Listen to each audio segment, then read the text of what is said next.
Bab 351, Dinasti Kamu yang Hebat. Su Zimo dan yang lainnya melesat menuju reruntuhan kuno yang ditandai di peta. Selama periode waktu ini, mereka juga diserang oleh burung, binatang buas, dan makhluk hidup purba. Untungnya, mereka berhasil selamat dan mencapai sekitar reruntuhan kuno setelah 3 hari. Banyak pembudidaya berkumpul di kaki gunung yang curam. Mereka semua berpakaian berbeda dan jelas bahwa mereka berasal dari sekte dan faksi yang berbeda. Segel tempat tinggal gua ini semakin lemah. Kita mungkin bisa melepas segelnya sebelum malam tiba. Betul sekali. Tidak akan sia-sia kita menunggu di sini begitu lama. Petik 2. Beberapa kelompok berisi puluhan orang, tetapi ada juga kelompok kecil yang beranggotakan kurang dari 3 orang. Sekilas mengungkapkan bahwa ada ratusan orang, baik berbisik dengan nada pelan atau berbicara dengan keras. Selain kelompok Suzimo, ada juga kultivator lain yang berkumpul menuju tempat ini dan kerumunan semakin banyak. Melalui pembudidaya lainnya, kelompok Suzimo mengetahui bahwa ada formasi penyembunyian di sekitar reruntuhan kuno ini sebelumnya. Para pembudidaya yang telah memasuki medan perang kuno sebelumnya tidak berhasil menemukan tempat ini dan itulah mengapa tempat itu dilestarikan. Seiring berjalannya waktu, formasi penyembunyian tidak bisa lagi bertahan dan menghilang, mengungkapkan tanda-tanda kehancuran. Dengan demikian, jumlah pembudidaya yang menemukannya meningkat. Namun, masih ada semacam segel di sekitar reruntuhan yang tidak bisa dihilangkan oleh siapapun.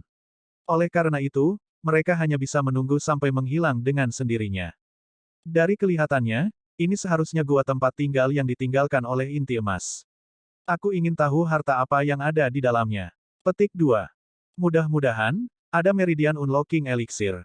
Tentu saja, akan lebih baik jika ada senjata roh tingkat tertinggi.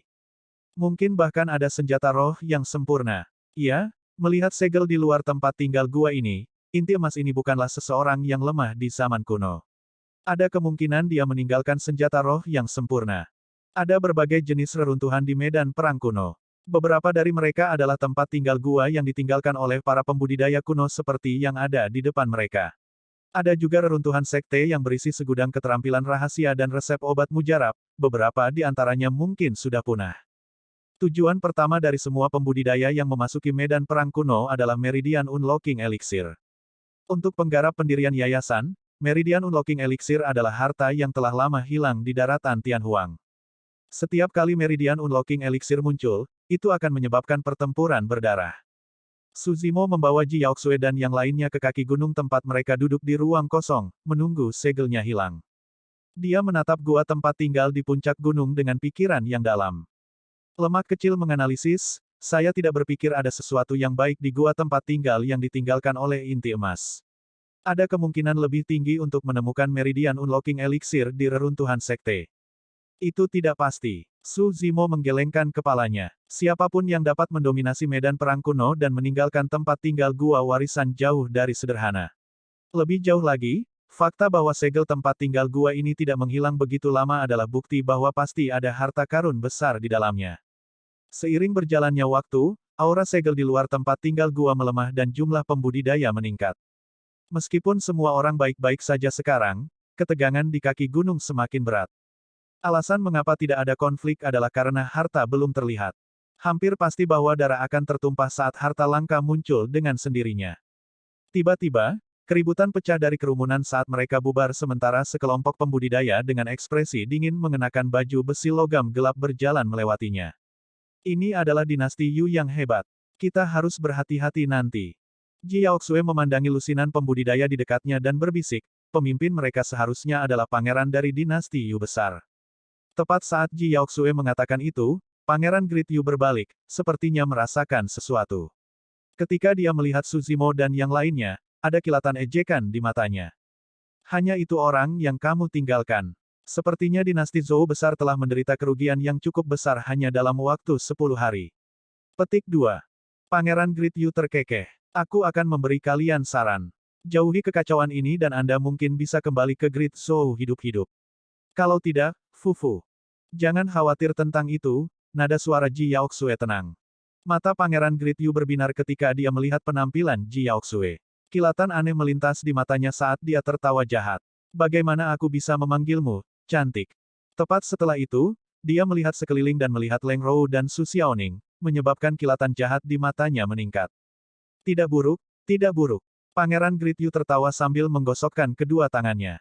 Kalian datang dalam berbagai bentuk dan ukuran dan masing-masing memiliki kelebihan sendiri. Aku menyukainya, Fufu. Kurang ajar. Jun Hao berlari tegak dan berteriak dengan ekspresi cemberut, ini adalah Putri Zhou Agung. Beraninya kau mengucapkan kata-kata kotor seperti itu. Su Zimo mengerutkan kening. Meskipun Jun Hao tampak seperti sedang mencaci dinasti Yu besar, dia mengekspos identitas Ji Yaoxue pada saat yang sama, sulit untuk mengatakan apakah tindakannya dapat dibenarkan. Tidak heran, Pangeran Gridyu tertawa terbahak-bahak dan menatap wajah Ji Yaoxue yang sempurna dengan mata yang gelap. Tatapannya tampak ilusi saat dia berkata, itu adalah aura yang hanya bisa dimiliki seorang putri.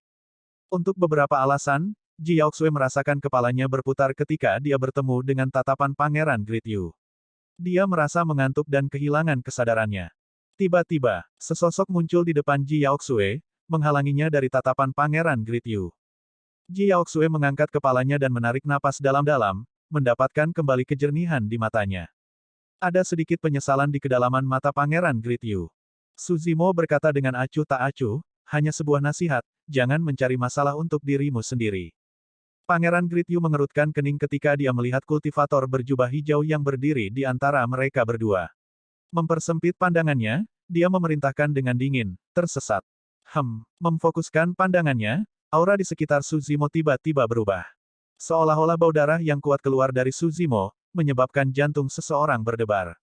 Bagi pangeran Anda yang agung, cendekiawan lemah di matanya tiba-tiba berubah menjadi iblis perkasa yang muncul dari neraka, menginjak-injak gunung mayat dan lautan berlumuran darah dengan aura represif. Jantungnya hampir keluar dari tenggorokannya karena terkejut bertemu dengan tatapan Su Zimo. Dentang, dentang. Para penjaga di samping Pangeran Agung Yu berdiri ke depan secara naluriah, menghunus pisau tajam di pinggang mereka saat mereka menatap Su Zimo dengan gugup dan hati-hati. Tiba-tiba, gunung tempat mereka berdiri bergetar dan aura kuno menghilang, memperlihatkan sebuah gua tempat tinggal di tengah gunung. Mata banyak pembudidaya menyala. Segelnya telah hilang. Swoosh, swoosh, swoosh. Banyak pembudidaya memanggil pedang terbang mereka dan melayang ke langit.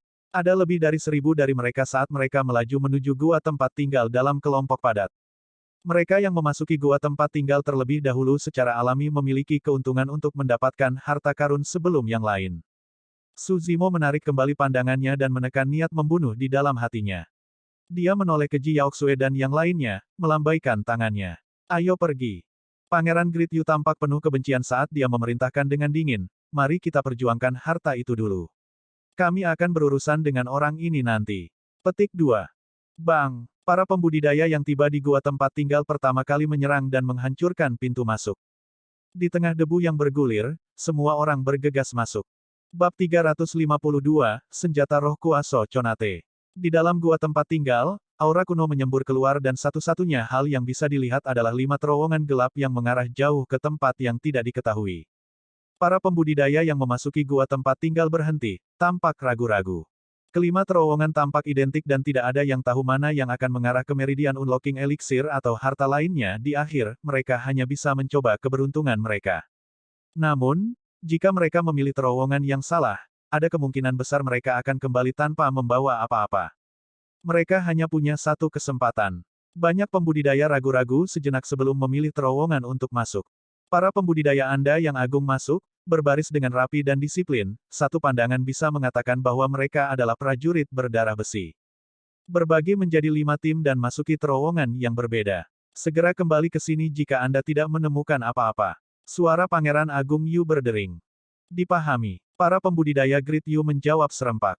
Ji Yaoxue dan yang lainnya secara naluriah memandang Su Zimo. Tanpa disadari, dia sudah lama dianggap sebagai komandan ekspedisi oleh semua orang.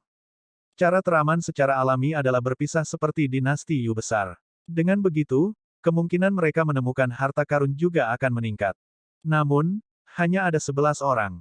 Begitu mereka berpisah, kekuatan mereka akan terbagi dan mereka dapat dengan mudah dibunuh mengingat situasi yang kacau.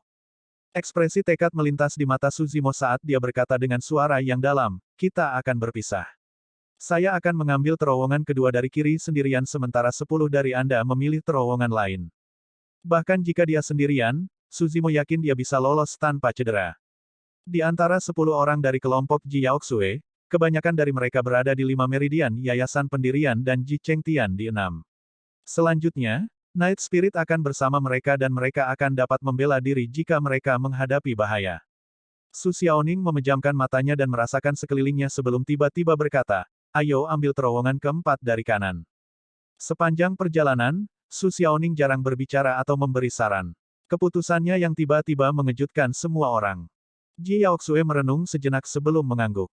Kami akan mendengarkan Xiaoning. Dia satu-satunya master penyempurnaan eliksir di antara kita. Petik 2. Dia berhenti sejenak sebelum menoleh ke Su Zimo dengan ekspresi khawatir. Hati-hati juga, Zimo. Jangan khawatir. Aku akan mencari kalian secepat mungkin. Setelah mengatakan itu, dia menepuk kepala Night Spirit dan melesat menuju terowongan kedua dalam sekejap. Ji Yaoxue dan yang lainnya mengikuti dan bergegas menuju terowongan keempat. Dalam sekejap mata, aula tempat tinggal gua itu kosong, hanya menyisakan kekacauan. Meskipun gua tempat tinggal memiliki 5 terowongan, bahkan ada lebih banyak pembudidaya yang masuk dan setiap terowongan memiliki lebih dari 200 pembudidaya di dalamnya. Memadatkan sayap eterealnya, Su Zimo melaju ke depan dan menyusul sekelompok pembudidaya tak lama kemudian. Bang! Ledakan! Bang! Ada benturan keras di depan. Su Zimo menoleh dan melihat ada ruang batu di ujung terowongan. Para pembudidaya yang datang lebih dulu sudah bekerja sama untuk mendobrak pintu. Namun, pintu batu itu sangat tebal dan bersinar dengan kilau logam. Bahkan setelah bertahun-tahun yang tak terhitung jumlahnya, itu tidak menimbulkan korosi dan masih tidak bisa dihancurkan. Terhadap dampak dari banyak seni dan senjata roh, pintu batu bergetar tanpa henti dan debu jatuh. Namun, ia menolak untuk turun. Guyuran, bang, ledakan, ledakan. Tiba-tiba, suara gelombang tsunami bercampur dengan guntur yang menggelegar bisa terdengar di atas kepala para pembudidaya, bergema dengan cara yang menakutkan. Tepat setelah itu, sesosok terbang melewati kepala mereka dan menabrak pintu batu dengan keras. Bang! Ada suara yang memekakkan telinga. Di bawah tatapan menakutkan yang tak terhitung jumlahnya, pintu batu tebal itu dihancurkan oleh sosok itu dan hancur di tempat menjadi tumpukan puing. Set! Para pembudidaya tersentak. Apakah itu bahkan manusia? Setelah menghancurkan pintu batu, Su Zimo memasuki ruangan tanpa ragu-ragu. Itu adalah ruang senjata roh. Ruang batu itu sangat luas dan ada celah setebal lengan di langit-langit. Itu melintasi seluruh ruangan dan orang bisa melihat langit di luar yang berangsur-angsur menjadi gelap. Ada banyak senjata roh di kamar batu. Sebagian besar dari mereka adalah pedang terbang tetapi ada juga armor, perisai, dan senjata roh pertahanan lainnya. Mereka sebagian besar tersebar di rak batu tua. Sekilas, ada ratusan dari mereka. Ketika para pembudidaya bergegas masuk dan melihat senjata roh, mata mereka sedikit memerah karena keserakahan. Merebut. Tanpa ragu-ragu, para pembudidaya mulai berjuang untuk senjata roh di rak batu. 3 senjata roh kelas atas. Hahaha, ini adalah pedang terbang kelas tertinggi. Surga ada di pihakku. Petik 2. Su Zimo tenang dan tidak tergesa-gesa. Matanya jernih dan bersinar dengan kilatan saat dia mengalihkan pandangannya ke senjata roh di rak batu. Agar adil, dia tidak terlalu tertarik pada senjata roh. Itu kecuali mereka adalah senjata roh bawaan tingkat sempurna atau legendaris. Namun, kemungkinan dia menemukan senjata roh bawaan di gua tempat tinggal di perbatasan medan perang kuno sangat tipis.